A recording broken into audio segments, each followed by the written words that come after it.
What if we could have banking without the rich? What do the rich possess that the non-rich don't? Money. Lots of it. And they sell it to us in the form of debt. We pay the rich interest on that debt, paying money for money. Most of us pay well over half of our paychecks to private banks for rent, mortgages, car loans, student loans, credit card payments. Wouldn't it be nice if we didn't need to borrow from the rich to get a loan for a new car or house or to start a business? Turns out, we don't have to.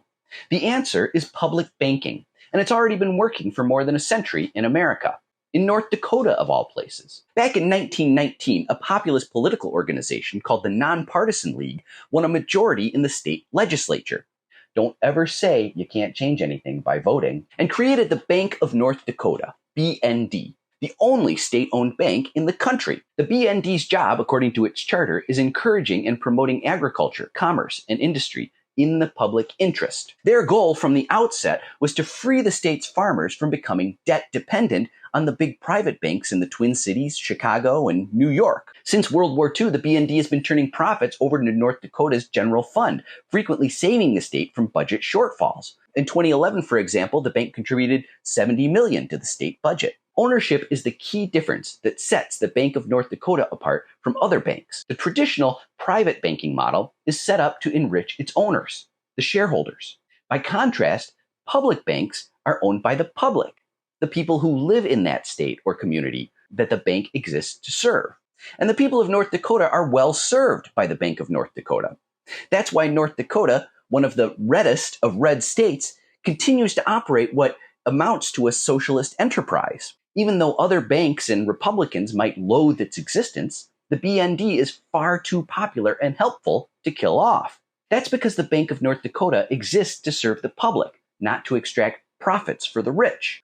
The bank's charter requires it. As an article from Salon describes, through its partnership in assisting community expansion, for example, it provides loans at below market interest rates to businesses if and only if those businesses create at least one job for every $100,000 loaned. The 49 states that don't have a public bank are sitting ducks for Wall Street banks to extract profits, privately financing public infrastructure and loans for important projects like new schools. Expensive bonds can mean repayments up to 10 times the value of the original loan. These schemes also mean enormous fees and unnecessary risk because bankers are trying to make as much profit as possible. The BND is more stable than even the biggest private banks. Back during the 2008 financial crisis, the Wall Street Journal wrote, "It is more profitable than Goldman Sachs Group, Inc., has a better credit rating than JP Morgan Chase & Company, and hasn't seen profit growth drop since 2003. That's right, it's also super profitable. The BND posted record profits in 2023. It holds more than $10 billion in assets and has a $5.8 billion lending portfolio. The bank also exists as a counterexample to banker claims that they must offer outrageous salaries to retain talent. All of the BND's executives are state employees making less than $400K a year, a far cry from investment bankers on Wall Street. And all of the BND's costs are lower than private banks. Another article notes, no bonuses, fees, or commissions, only one branch office, very low borrowing costs, and no FDIC premiums. This all sounds amazing, right? So why don't we already have public banks in every state and large city in the country? Private bankers will cite startup costs, government inefficiency, conflicts of interests, or lack of expertise.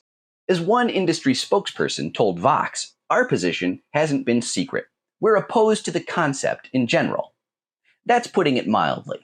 The truth is private banks are scared to death of the competition.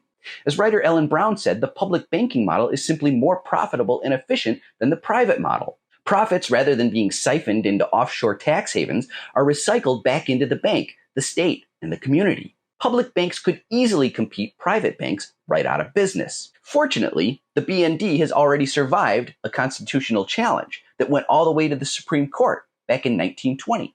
Do you remember how during the 2008 financial crisis, we started hearing about private banks that were too big to fail? Bankers in our own government kept telling us that some banks were so big that if we let them fail, they could take the entire American economy down with them. That's why I think too big to fail is too big to exist. Here's an idea. How about the next time a too big to fail bank starts to go under, the government did something different? Instead of forcing a sweetheart sale to a competitor to protect bondholders, the government could seize that bank's assets and use them to establish public banks. I bet it would have huge positive public benefits. Not only could we have cheaper banking services, once we have lots of public banks, excessive profits could be handed out to the public in the form of dividend checks, kind of like Alaska does with its oil fund nest egg. In 2023, every Alaskan got a check for $1,300. Can you imagine if your state sent you a check because its public bank made too much money that year? It's not impossible to imagine. We don't need the rich to have banking. In fact, the Bank of North Dakota proves that so much of what we accept about modern private banks are unnecessary. Systemic risk, excessive fees for things like overdrafts, exorbitant charges for loans and bonds, massive profit extraction. We don't need to accept any of those things. There is a living, breathing alternative right here in the United States. We should take our inspiration and run with it.